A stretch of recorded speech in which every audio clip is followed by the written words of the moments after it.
Very excited, obviously, to be a part of college football history and representing the University of Oregon, the Pac-12 conference, and certainly kind of West Coast football in a lot of ways.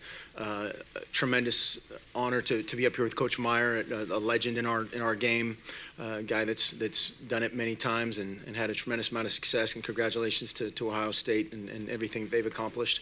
We're ready to go. Enough talking and questions and answers and flashbulbs, and our guys are excited to compete. Coach Meyer?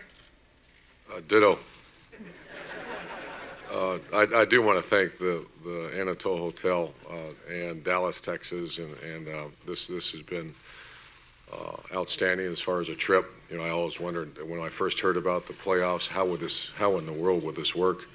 And between the College Football Playoff Committee, all the people that did all this work, and then obviously Jerry Jones Stadium, and it's been a great trip for our players. Also, I do want to recognize Mark and the job that Oregon, a program that I know very well, studied them for many years, and have tremendous respect for really Eugene, Oregon, the way they handle their business and the way they coach, obviously. So this is a great matchup. It's college football history. It's a game that I've devoted a good portion of my life to, and same with our coaches, and now our players can say they played in the first college football playoff and college playoff national title. So it's something we take very serious, and we're very honored to be here. Tony Barnhart, SEC Network, Urban, right over here. You've been in this position before. You've won a couple of national championships. When you took your time away from the game and then came back to coaching, did you feel confident that you'd be back here again? Well, I don't think so. I think I just was obviously chomping at the bit to get back in it.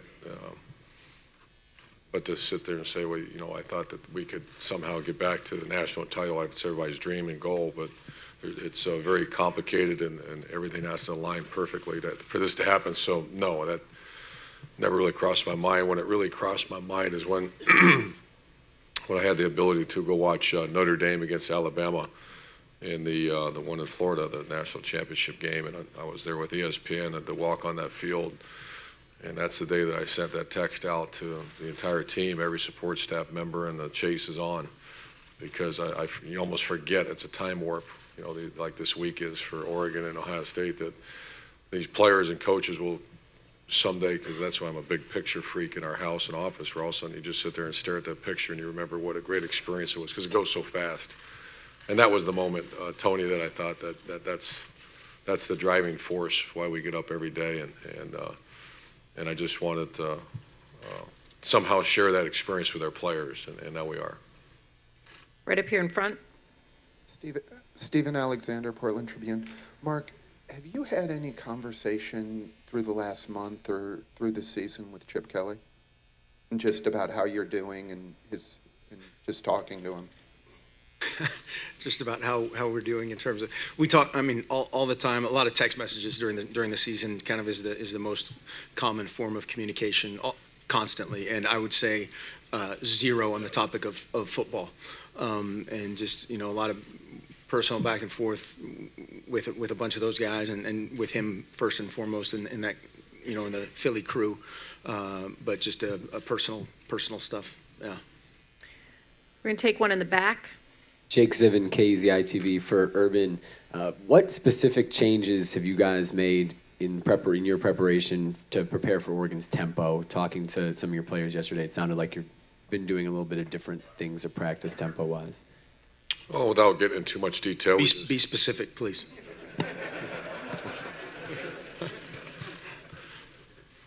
Next question.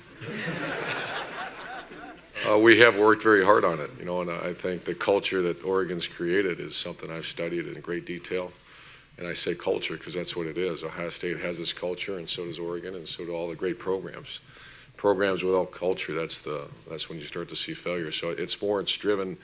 I think there's a misunderstanding of their culture where they play fast, they do everything fast, the way they handle their business, and that's something that we've beaten into our players, or not beaten in, but hard conversation. Also, the fine line in this is real. This is our 22nd week of football. How do you get a team ready? The good thing is it's not completely foreign. to our players because we operated a good tempo as well. But this one's different. You know, we have the shot clocks up. We have a lot of emphasis about defeating the demon that takes place when fatigue takes over, and that's real, and that's something that, you know, we've addressed really hard, but ultimately it comes down to those young guys out there playing on tomorrow night. Chase Goodbread with NFL.com. This is for Coach Meyer, just because I had a chance to ask Coach Helfrich the same thing yesterday. Coach, with the game being later into the month now, it's just 72 hours before the NFL underclassmen deadline, whereas on the old system, those kids would have had a week or more to finalize that decision. Would you like to see that deadline pushed back, or are you okay with where it is? I probably would. You know, this year we're unique. We don't have that issue.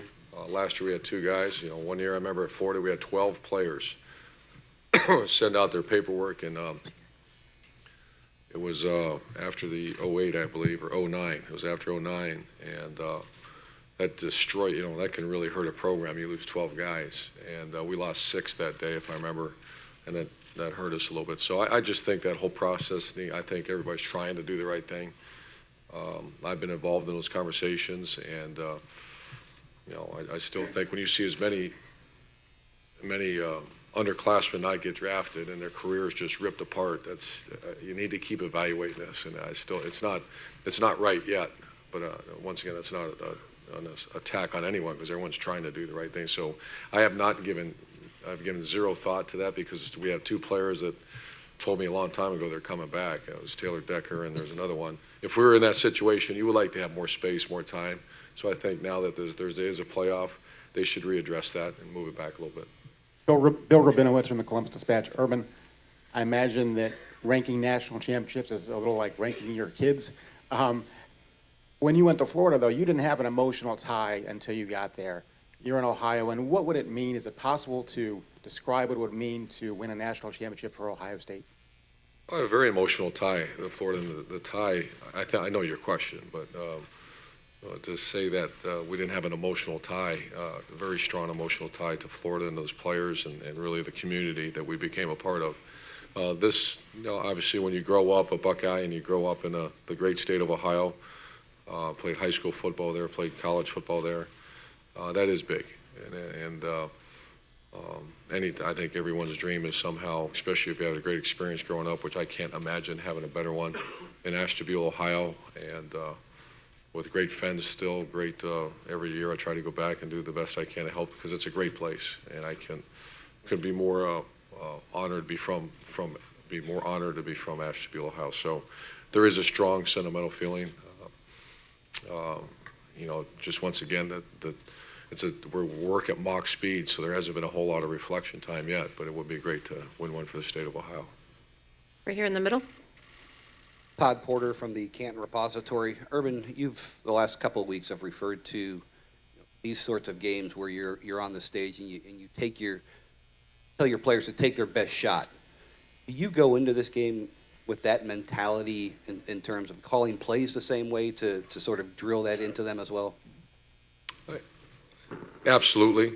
There's never a game you don't want to take your best shot, but this one, you know, you try to paint the stage so they're not shocked when they step in the arena because it is going to be, you know, the Sugar Bowl was incredible, and this is even ratcheted up a little bit more. So we talk quite often about when you have that opportunity to step in a batter's box, you get one swing. You step in a prize fight, you get one swing, and the great champions don't miss. And that's a mentality that we've preached for many, really forever. That's the way we train you. That's to be prepared when that swing, that opportunity arises to make that play. You be ready. And so yes, we've really hammered that real hard with our players. Back over here on the right. Rusty Miller, Associated Press. For both coaches, you have a lot of young players going to be playing tomorrow night, and both of you also are not, you're going to have some young players who are not able to play tomorrow night. Could you, without just going beyond tomorrow's game, could you talk a little bit about the future of your program and how bright it must be with all the young players both of you have? Well, yeah, I think the first part of that is you get inside there, and we're going to be inside the stadium today, and a lot of our veteran guys have been here before, having played here before, have seen the giant screen and everything that's great about AT&T Stadium, and get the oohs and ahs out of the way today, so that doesn't take place tomorrow night. And then, yeah, we're obviously very excited about our future. Things are great, both from a football standpoint and athletic department standpoint at the University of Oregon. Rob Mullins has done a great job, and then also university-wise, I mean, we're the best, most diverse, biggest University of Oregon that's ever existed, and we think those things, are certainly they happen together, and so we are proud to be ambassadors for our university, and great things are happening in all phases. Mark, when you think back to 5 or 6 years ago, whatever it was, when you were getting ready for spring ball in Oregon or at Colorado, how well did you know Chip Kelly at that point? And do you ever think about how life changed when you moved back to Oregon and made that move? Oh yeah, I've had a lot of dumb luck and just outright luck in my career in a lot of ways, and I think that happens in this profession. But I'd known Chip briefly. We'd kind of crossed paths a few times in terms of getting together and talking football. I knew obviously a lot more guys on the Oregon staff that had been there for forever. Some guys that are still here, and so it was I would say a professional, relationship at best at that point, and then got to know him obviously intimately over the past several years. Yeah, Kirk Bowles from the Austin American-Statesman. Mark, if you could talk about Nick Saban and Urban Meyer, two of the big heavyweights in the game. Do you think we'll see more coaches like them that stay on long, win a lot of multiple championships? There's not too many guys like those two that you just mentioned. I mean, obviously, whatever the highest distinction is, it's Hall of Fame, it's icon, whatever whatever those words are. The two names that you just mentioned absolutely qualify for that, and that's why it's been a great experience for me to be a part of it and see in preparing for Ohio State and all the challenges they present. You watch Alabama, and these guys beat soundly, one of the best programs in the history of college football, and sort of be around that and absorb all that. Hopefully, it does nothing but help us. And I don't know if there's too many Nick Sabans and Urban Meyers just sitting around, but there's a lot of talented coaches in our profession for sure. Ralph Russo, the Associated Press. Both of your teams have had to overcome injury adversity in its own way. How does that make a team stronger, being able to get past that next man up attitude? Oh, I think that's the essence of what our jobs are. You are going to hit storms, and we prepare. That's a big part of, I'm sure Mark feels the same, every coach probably feels the same, that a lot of our time is spent certainly in the off season, whether it be leadership training. You've heard about the E+R=O, where there's going to be events that take place. How do you respond to the events? You can't control those. There's going to be things happen that are from bad to awful. And how does that team respond? How does your family respond?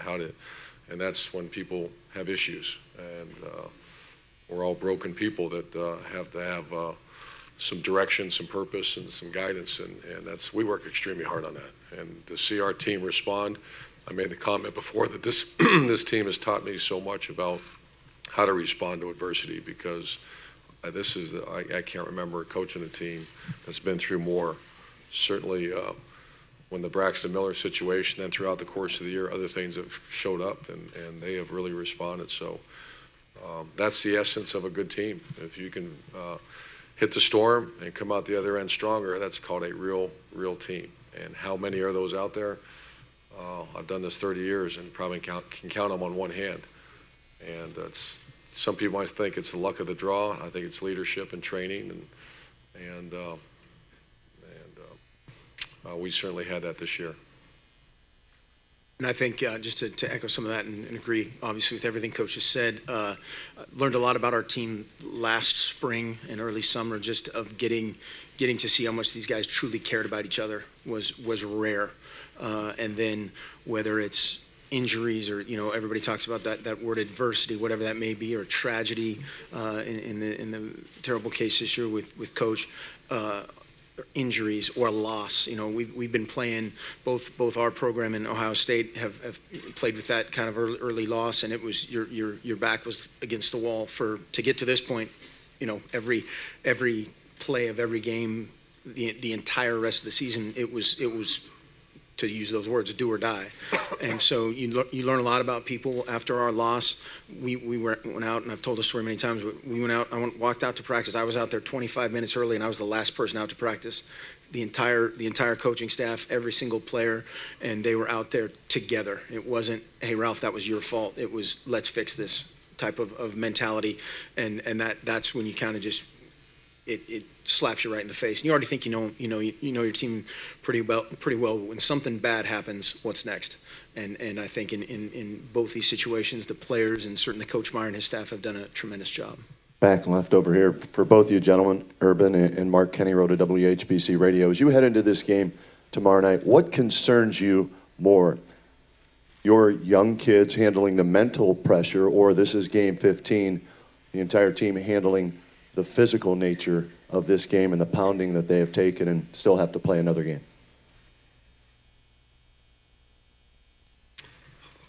I think both, but our number one concern is their quarterback. I mean, it is what it is, that we're facing that's true, and those are all addressed, but those aren't quite as serious if that kid behind center for Oregon's not who he is. And so that's our biggest concern. The wear and tear, I think that has more to do with the practice, the approach was drastically different than anything that we have ever done as far as the practice routine. Really leading up, not just this week, but leading up to the Alabama game too, and we just don't have the depth right now that probably most teams don't. But the scout team issues, those are all issues that you handle more in practice. So I think the wear and tear during the course of the game, it's unique because it's a very high-tempoed offense, but our biggest concern is that guy receiving the snap every play. I think he's one of the finest that's ever played the game, and that's our issue.